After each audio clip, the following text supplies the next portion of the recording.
Em nome do Pai, do Filho e do Espírito Santo. Amém. Ave Maria, cheia de graça, o Senhor é convosco.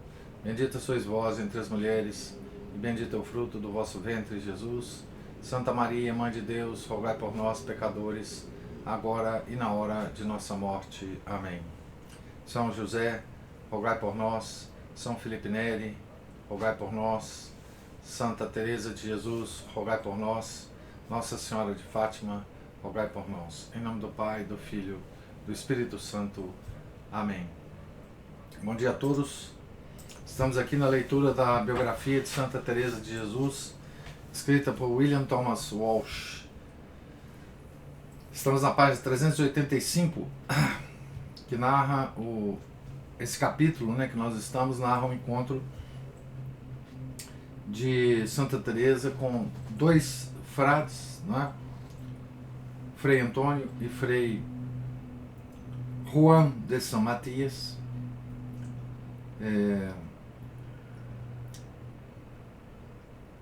no objetivo de fundar o convento reformado, com a regra primitiva para homens, para frades. Pensando no corpulento Frei Antônio e no minúsculo Frei Juan, Teresa irrompeu a seguir a conversa pela sala de recreio da comunidade, exclamando: louvado seja Deus, que já tenho frade e meio para a fundação do meu mosteiro. Essa expressão jocosa, de Santa Teresa tem uma nota explicando aqui exatamente. Ela causou uma certa polêmica, nos biógrafos de Santa Teresa. Então diz assim: há um certo desacordo quanto ao significado desta frase.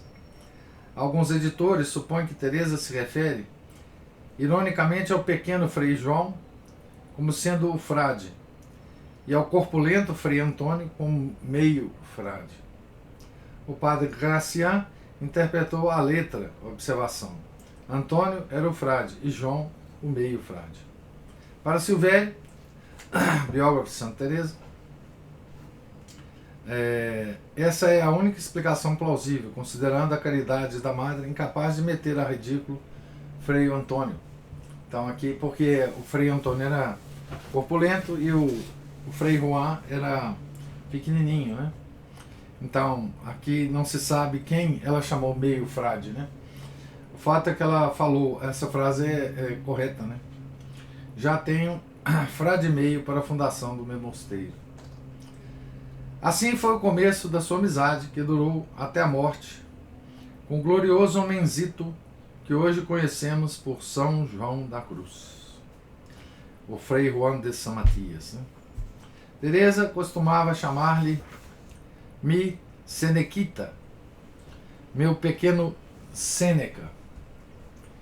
E que grande elogio se tivermos em conta a estima exagerada em que nesse tempo era tido aquele filósofo pagão no país do seu nascimento. É um homem, abre aspas, é um homem segundo o coração de Deus e o meu, dizia, fecha aspas. Sêneca era da região lá, da Espanha. Catarina, a mãe de Juan, agora alquebrada pelos anos, encontrou igualmente em Teresa uma amiga afeiçoada. As crônicas do convento de Medina relatam que as irmãs proviam a outras necessidades da idosa mulher, até que por fim deram sepultura ao seu frágil corpo no próprio cemitério da comunidade e encomendaram sua alma ao Senhor. Catarina havia sido generosa com Deus, e ele, embora concedendo-lhe a pobreza que ela amava, protegeu-a até ao derradeiro instante. Enquanto o seu Senequita e Frei Antônio esperavam que Deus lhes arranjasse uma casa, o espírito prático da madre cogitava num plano de ação imediato. Havia a proposta de Dona Luísa para um convento em Malagon e um convite de Dona Leonor de Mascarenhas para ensinar às freiras do convento reformado de Alcalá a observância da regra primitiva. De qualquer forma, A sua missão em Medina estava cumprida.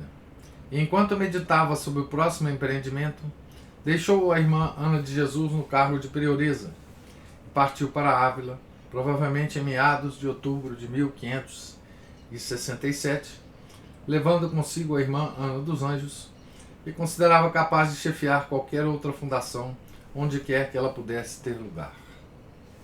Em Ávila, recebeu a visita de Dona Maria de Mendonça e de seu irmão Dom Bernardino, ocasionalmente de viagens para sua propriedade em Úbeda. De caminho, passariam por Madrid e Alcalá, e tinham lugar na carruagem para ela e para mais uma das suas duas companheiras. Teresa pensou ser esta uma oportunidade providencial para ajudar as carmelitas de Alcalá e ao mesmo tempo conferenciar com Dona Luísa acerca da projetada fundação em Malagón. Acedeu, pois, ao convite.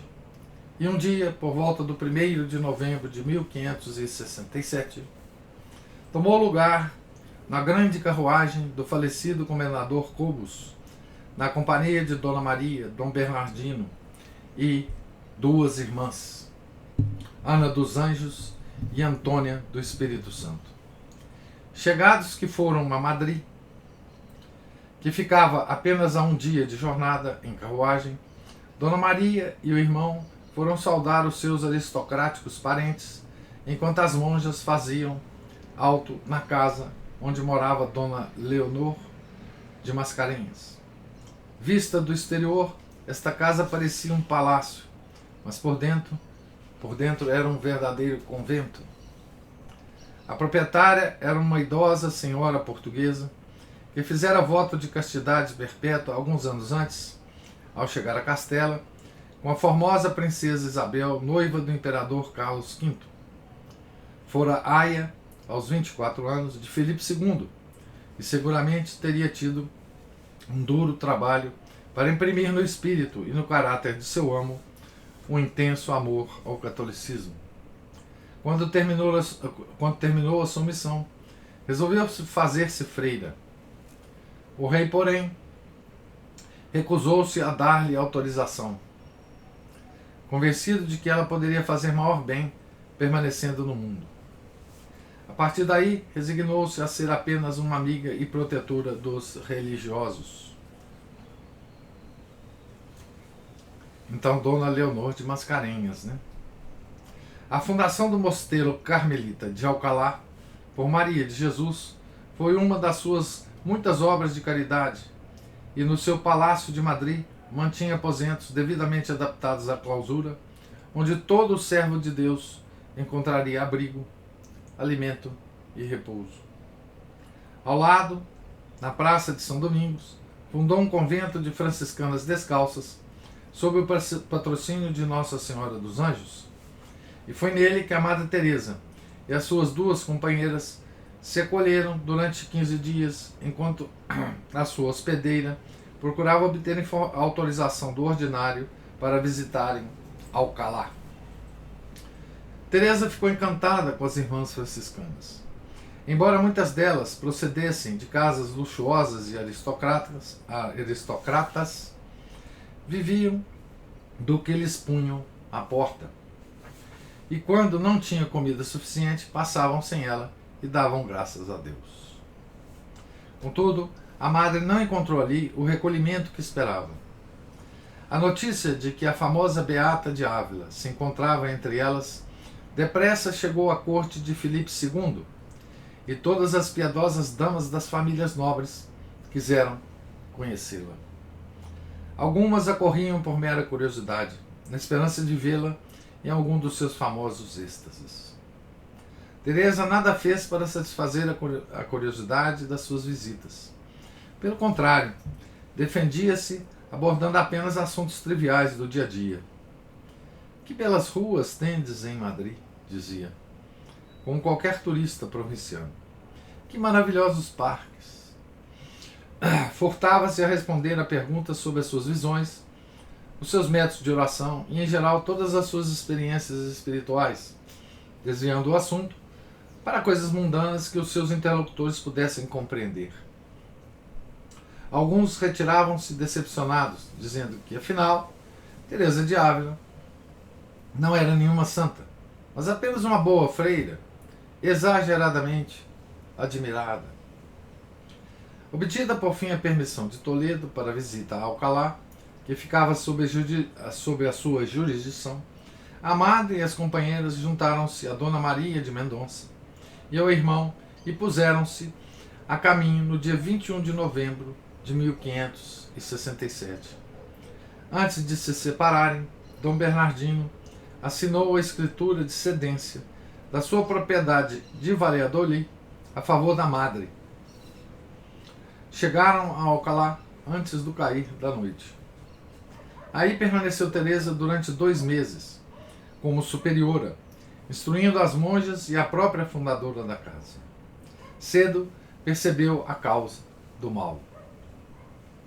Com efeito, a Madre Maria de Jesus, não obstante a sua santidade, não era mulher de grandes dotes de governo.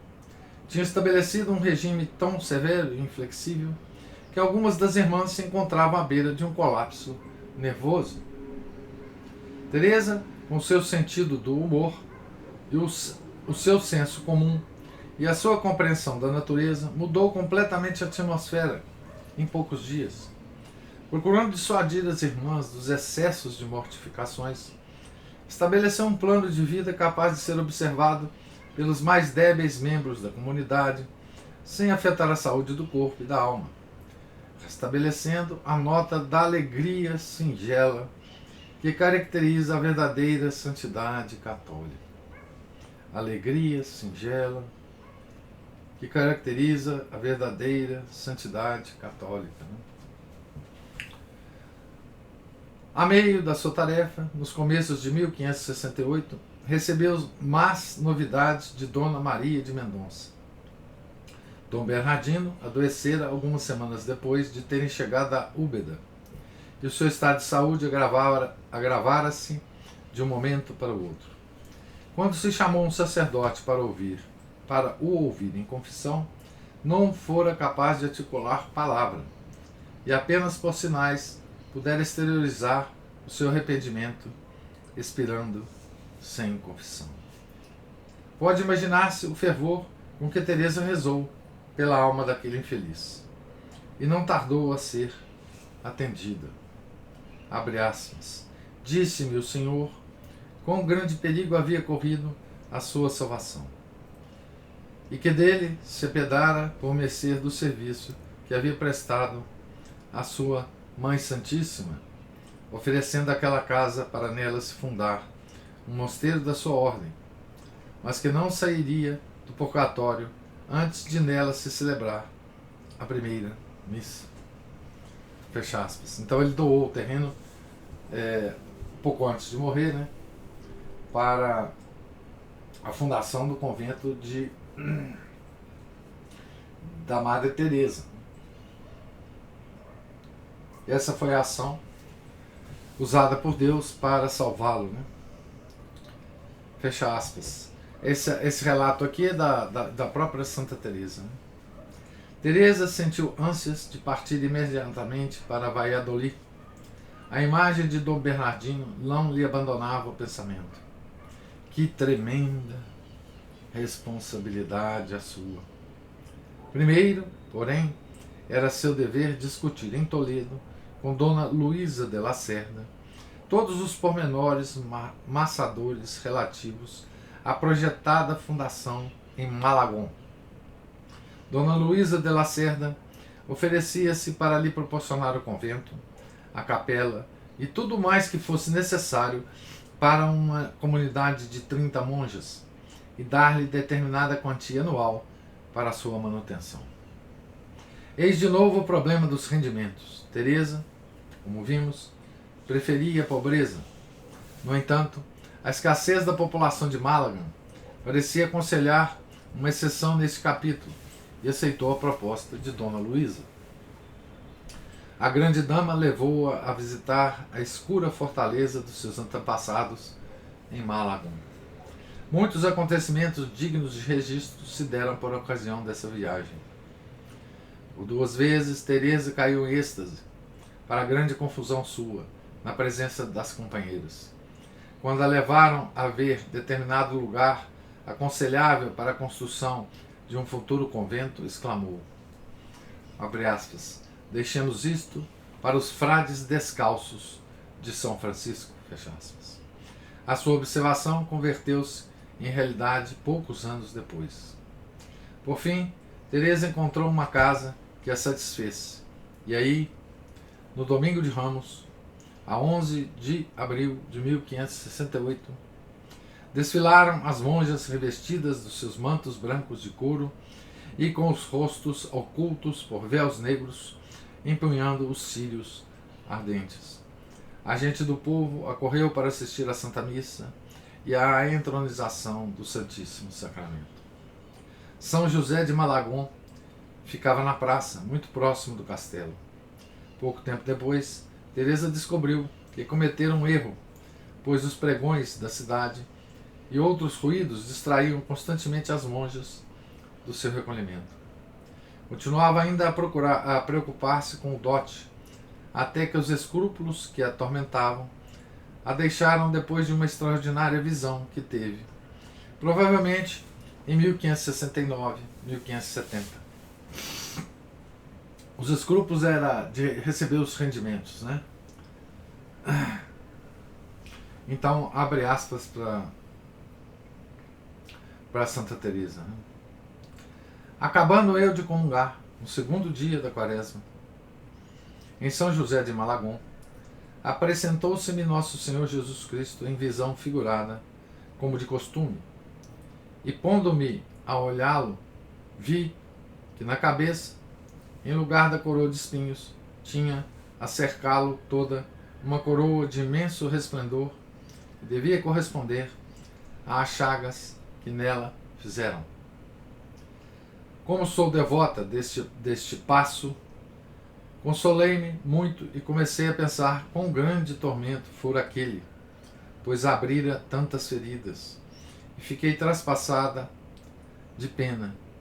Disse-me o Senhor que eu não chorasse sobre aquelas chagas, mas sim sobre as minhas, com que o ferem agora. Perguntei-lhe que poderia eu fazer para remediar tantos males, pois a tudo estava disposta.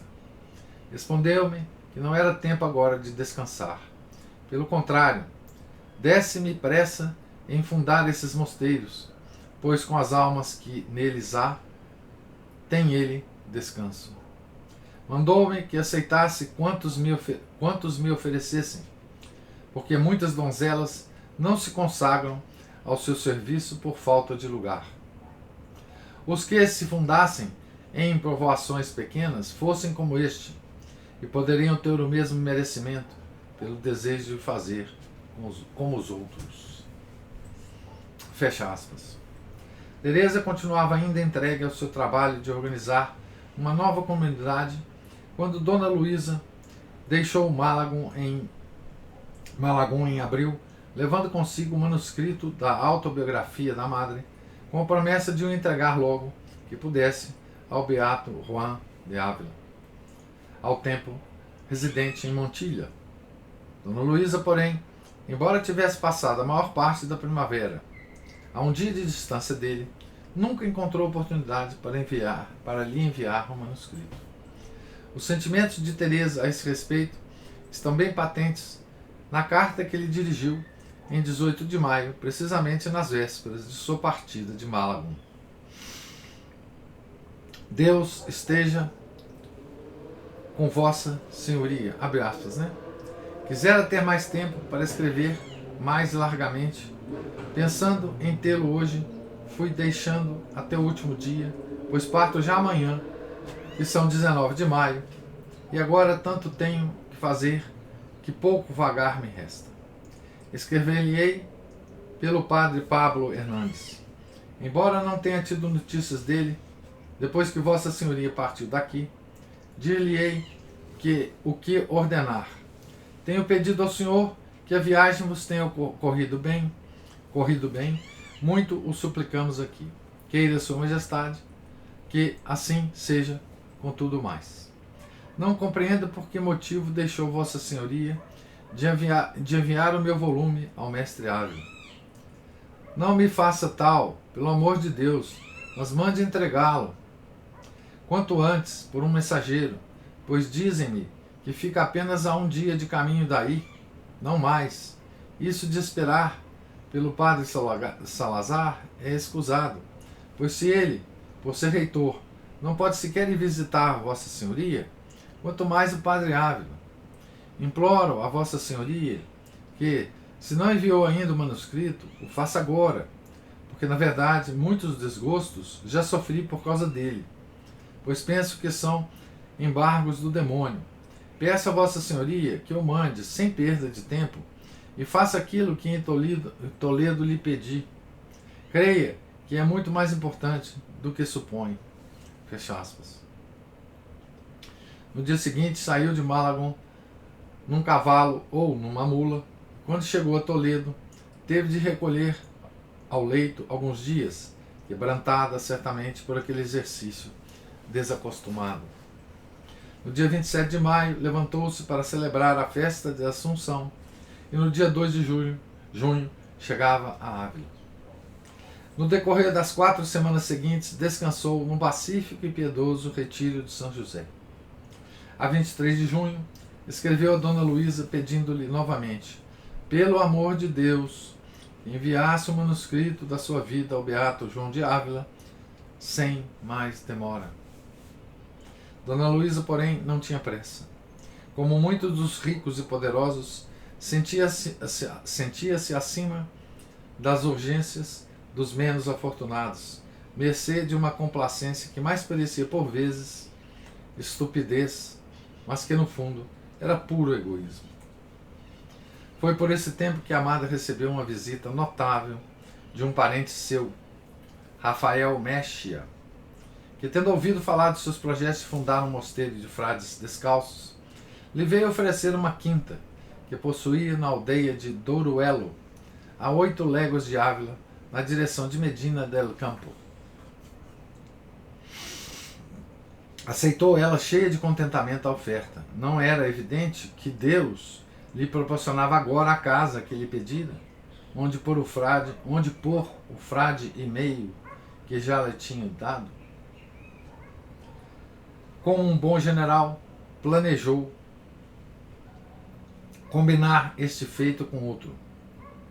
Ainda não se esquecera de que Dom Bernardino continuava no purgatório e aí permanecia enquanto não fosse celebrada a primeira missa na casa que doara.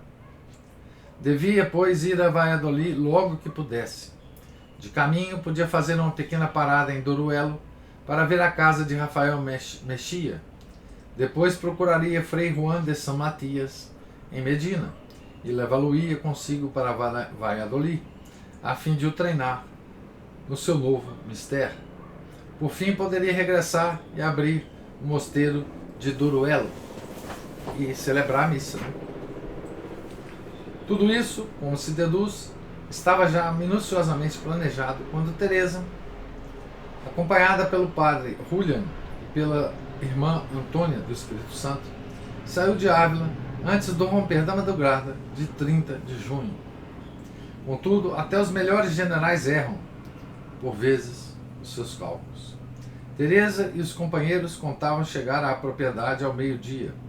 Depois de andarem durante toda a manhã sob o calor tórrido de junho, descobriram que se haviam enganado em qualquer ponto do caminho e se tinham perdido.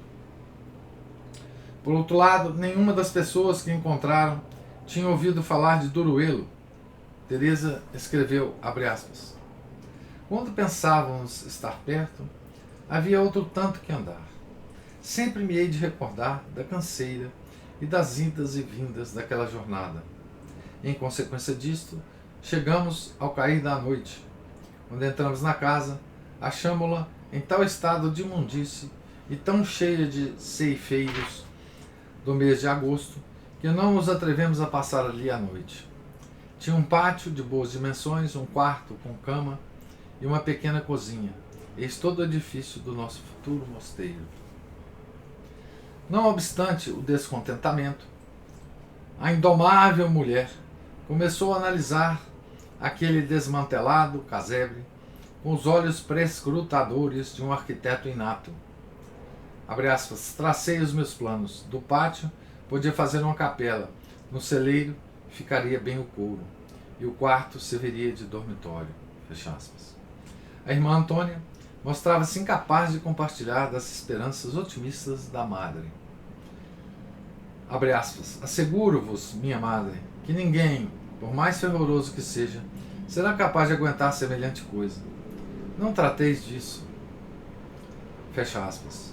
O padre Julian não era tão desanimador. Abre aspas. Embora concordasse com a opinião da minha companheira, não me contradisse. Fecha aspas. À falta de alojamento, foram passar a noite na igreja do povoado. Chegando a Medina moída até os ossos, ao anoitecer do dia seguinte, a madre desabafou o seu desapontamento com o Frei Antônio e Frei Juan. Abre aspas. Pus logo o padre Frei Antônio a par do ocorrido e disse-lhe que, se tivesse coragem para se aguentar ali algum tempo, certamente Deus viria depressa em seu auxílio. Tudo estava por começar, e que podia estar certo de que nem o antigo, nem o atual provincial lhes dariam a licença se nos vissem em casa muito próspera. Deus lhes tinha infundido mais ânimo do que a mim, e assim respondeu ele que não só ali, como até numa pocilga, ficaria. Frei Juan estava nas mesmas disposições. Fecha aspas.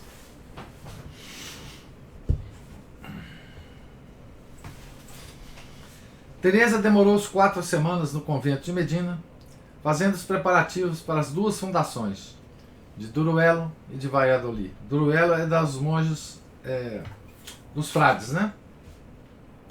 E Valladolid é aquela propriedade do Dom Bernardino que estava no purgatório até a missa ser celebrada, né? O padre Julian partiu para Ávila a fim de obter a autorização do abade e do provisor, enquanto a madre escreveria ao provincial dos carmelitas solicitando-lhe que a autorizasse a fundar um mosteiro em Duruelo. Frei Ângelo Salazar, prudente e sagaz como sempre, mostrou-se muito frio com o projeto. Isso não impediu Teresa de recomendar a Frei Antônio que continuasse com os preparativos. Calculava que Frei Salazar mudasse de parecer, e assim aconteceu. Com efeito, nesta altura, como Teresa explica ingenuamente, ele teve necessidade de ajuda de Dona Maria para, abre aspas, qualquer grande e urgente assunto, fecha aspas. E esta soube aproveitar a ocasião para obter dele o necessário consentimento para a fundação do novo mosteiro. Fecha aspas. Aqui eu vou parar a leitura com esse caso interessante aqui, né? Que acontece sempre na igreja, né? O Frei Salazar, que tinha que aprovar, não é, o convento dos frades em Duruelo,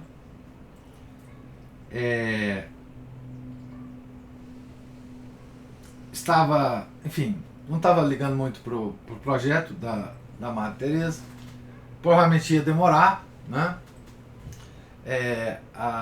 para emitir a autorização, mas eis que ele precisou de alguma coisa, provavelmente dinheiro, né,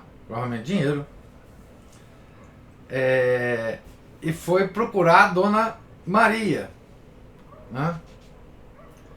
E a Dona Maria deve ter dito para ele: olha, não tem problema não, posso te ajudar, mas tem um negócio aí na sua mesa, uma cartinha aí para você assinar, de autorização, né? E assim foi que Frei Salazar assinou aí a aprovação da fundação, o consentimento, né, para a fundação do novo mosteiro, né? Então, essa Madre Teresa era muito esperta, né, e tinha muitas amigas e amigos também muito espertos, né? Também muito espertos. Então, aqui nós estamos acompanhando, obviamente, né,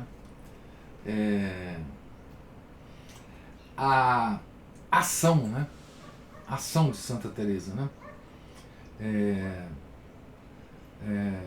Maria e Marta na mesma pessoa, né? Então, as ações externas, né, de Santa Teresa, uma mística extraordinária, né? Mas agora perdida nos caminhos da Espanha, né? Andando para lá e para cá, né? Entrando em casas e avaliando se pode ser o nosso mosteiro, né? Conversando com pessoas, pedindo ajudas, aceitando ajuda, dormindo em casa de outras pessoas, enfim, levando consigo padres e freiras, movimentando monges para lá, monges para cá, e agora os frades, né? Então, uma coisa extraordinária, né? A ação dessa mulher, né? Doente, já idosa, né? Já com entre 50 e 60 anos, né? E nós podemos imaginar, né, Santa Teresa toda suja, né, de poeira, né, ao chegar num desses lugares a tantas horas da noite, né, cansada, enfim, alquebrada, né, para imaginar a força interior dessa mulher, né,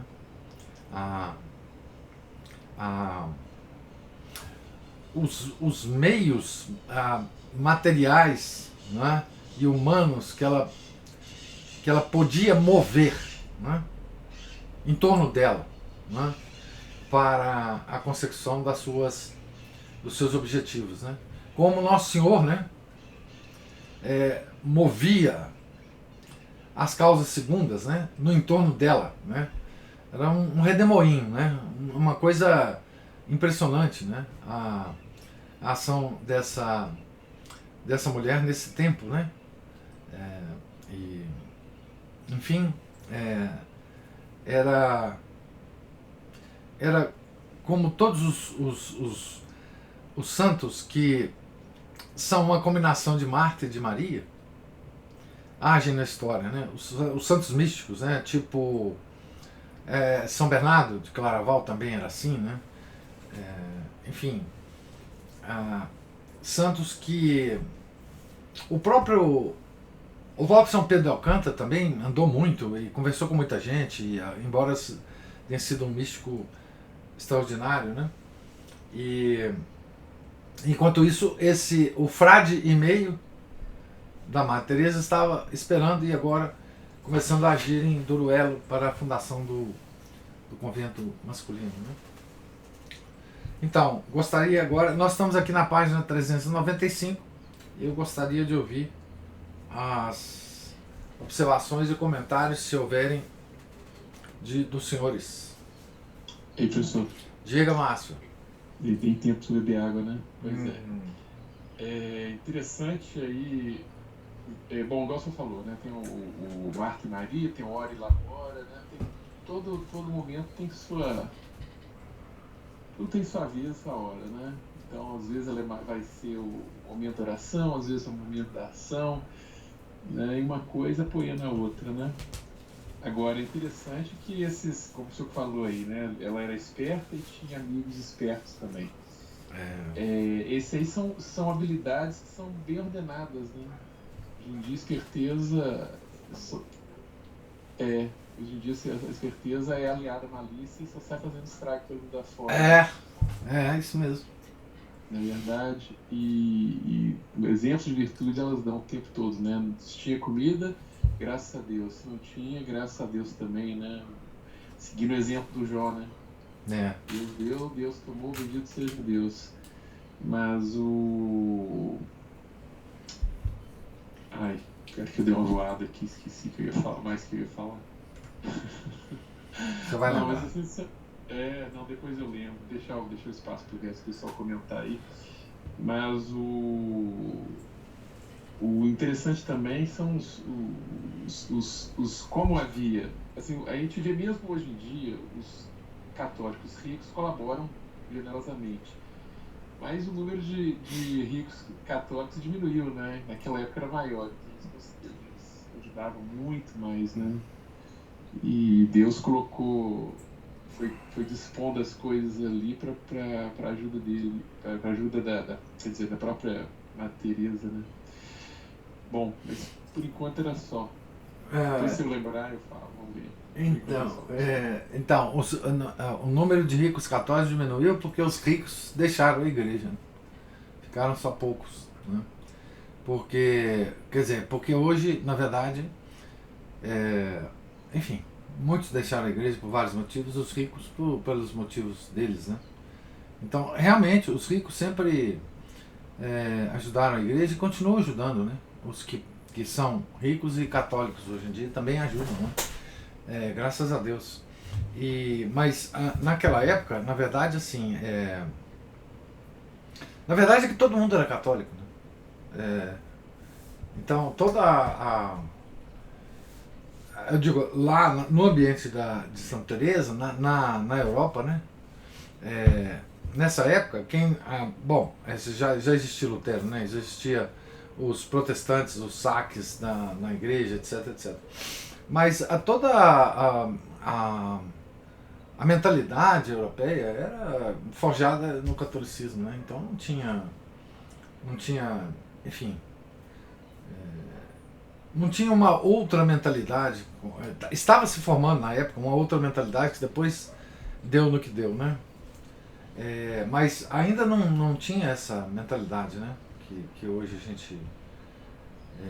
a gente tem. Mas você falando da malícia, né? Da boa malícia dos amigos, né? E das amigas, das admiradoras da Madre Teresa, da Beata de Ávila, né? É muito interessante a gente perceber, né, a relação. Por exemplo, tem histórias que, se a gente olhar por uma perspectiva, por essa perspectiva, são histórias muito engraçadas, né? Por exemplo, de São João Bosco, né? Porque São João Bosco, ele nas suas fundações também, nos seus prédios, nas suas igrejas, nos lotes que ele comprava lá em Turim, etc., depois no mundo inteiro, ele também usava de uma malícia impressionante, né? Ele era chamado na casa dos nobres o nobre estava com a filha muito, muito mal, etc, etc. Ele falou: vou rezar para Nossa Senhora e tal, mas olha, eu estou fundando uma igreja de Nossa Senhora e tal, e ela ficaria muito satisfeita se o senhor desse uma ajuda para a gente construir a igreja e tal. Ia lá, rezava, né? E Nossa Senhora fazia o milagre de curar a moça, né? E aí ele recebia o dinheiro, né? Então, se você vê isso aqui de fora, né? Na verdade, o milagre acontecia por meio dele, né? Você dizia que era um santo que vendia milagre, né? O São João Bosco, ele vendia os milagres dele. Mas é tudo tão para o bem de todo mundo, né? E para a maior glória de Deus, né? Que quem está fora do catolicismo não entende isso, né? Então esse Frei Salazar lá, que ia demorar com o consentimento dele, precisou da Dona Maria. Dona Maria deve ter falado: olha, não, tá tranquilo aí, mas você tem aí um consentimento para assinar, nós estamos interessados. E certamente foi isso que aconteceu, e ele assinou, né? Rapidamente, porque ele precisava, né? E certamente era dinheiro, uma certa facilitação, um certo contato que ele precisava ter, né? E a igreja, principalmente os santos, né? Porque só santo pode fazer isso sem correr o risco de perder a alma, né? Nem de perder a alma do outro, né? E nem de si mesmo, né? Porque o interesse, ele não tem nenhum interesse pessoal nisso, né? Quando ele faz isso, ele não faz por interesse pessoal, né? Ele vai manter a vida pessoal dele da mesma forma, a pobreza, os sofrimentos, etc, etc. Ele faz mesmo para a maior glória de Deus. Deus sabe disso e, portanto, não, digamos assim, essa malícia, né, é para o bem, né? E até, de certa forma, humorística, né? Jocosa essa malícia, né? Eu pelo menos acho muito engraçado. Professor, Deus às vezes dá um checkmate nas pessoas por intermédio de outras, né? Usam as peças lá para exatamente. O rei do outro lado do tabuleiro lá preso, né? E foi o caso desse superior lá, né? O provincial, né? O senhor falou, chega lá, moça, pois tem um papel lá em cima do salão. Deve ter sido assim, né? Olha, só lembra que o senhor recebeu aí, né? Um consentimento. Pois é, quem sabe você dá uma mãozinha aí, tá? Eu lembrando mais o texto lá do Memória dos Sargentos de Milícias. Pois é isso. Aqueles joguinhos de toma lá da cá, né? Que o pessoal arrumava lá. Parecia um pouquinho, uma coisa bem humana isso, falar nisso, né?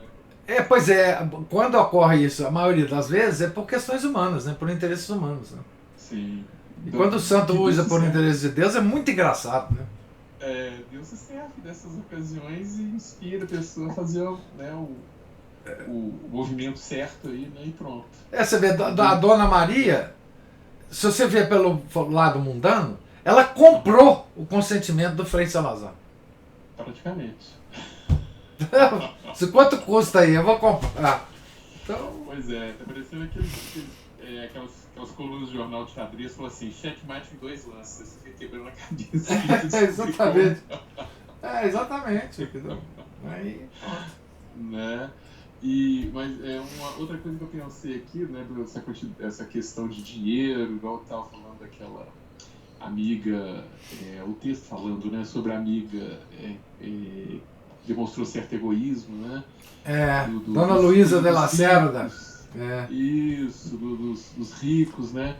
E ontem mesmo, né, aquela coisa da cidade, lá dos mercadores, e aí eu estava comentando aqui com a digníssima Dona Ana Paula aqui, que assim, a atividade de comércio, principalmente hoje em dia, né, ou dos tempos de alguns séculos para cá, o enriquecimento através do comércio ou qualquer outra atividade assim, super capitalista, certos usos e costumes assim, de certos povos do Mediterrâneo Oriental, né? O calvinismo, o liberalismo, são todos muito, muito aparentados. Né? Tem mesmo sobrenome, parece, não é mesmo? É isso mesmo. Porque porque hoje não existe mais isso, né? Mas a riqueza católica, quando ela existiu, ela era completamente diferente disso. Uhum. Essa riqueza protestante que veio com o Calvino, né? É uma riqueza arrogante, uma riqueza... porque, na verdade, o Calvino, com aquele conceito de predestinação, ele deixava todo mundo na dúvida, né? Bom, se há almas predestinadas à salvação e almas que não adianta que não vão ser salvas, predestinadas ao inferno, como é que eu vou dividir uma da outra? Como é que eu vou saber se a minha é predestinada ou não? E o Calvino deixou entender ao longo da vida dele que o sucesso material era um sinal de predestinação. Então, todo mundo queria ter sucesso, né? Material para ser o predestinado, né? Então, essa riqueza advinda do capitalismo protestante, né? Ela vem com já a arrogância da alma que vai se salvar. Mas os ricos sempre foram arrogantes, mesmo os católicos, né? Embora muito menos, né? Embora muito mais regrada, né? Muito mais contida, né? Essa arrogância, né? O dinheiro, o Deus Mamon, né?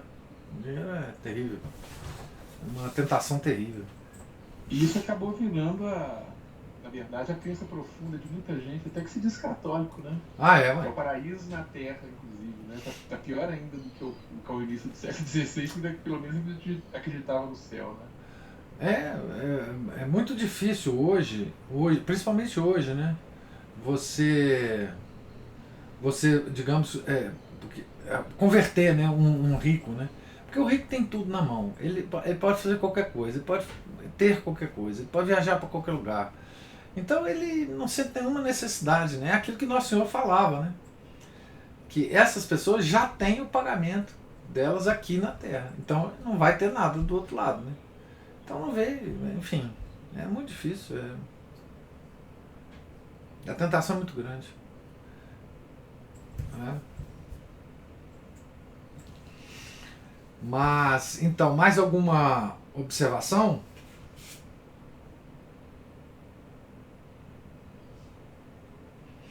Então, nós paramos aqui na página 395, nessa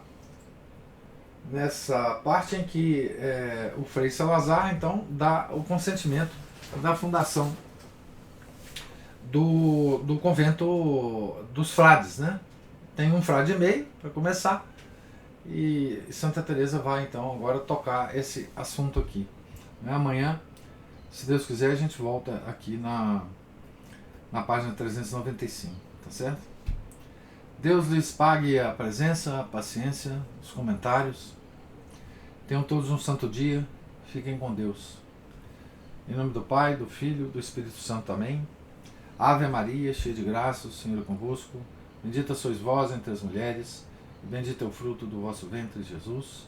Santa Maria, Mãe de Deus, rogai por nós, pecadores, agora e na hora de nossa morte. Amém. São José, rogai por nós. São Felipe Neri, rogai por nós. Santa Teresa de Jesus, rogai por nós. Nossa Senhora de Fátima, rogai por nós. Em nome do Pai, do Filho, do Espírito Santo. Amém.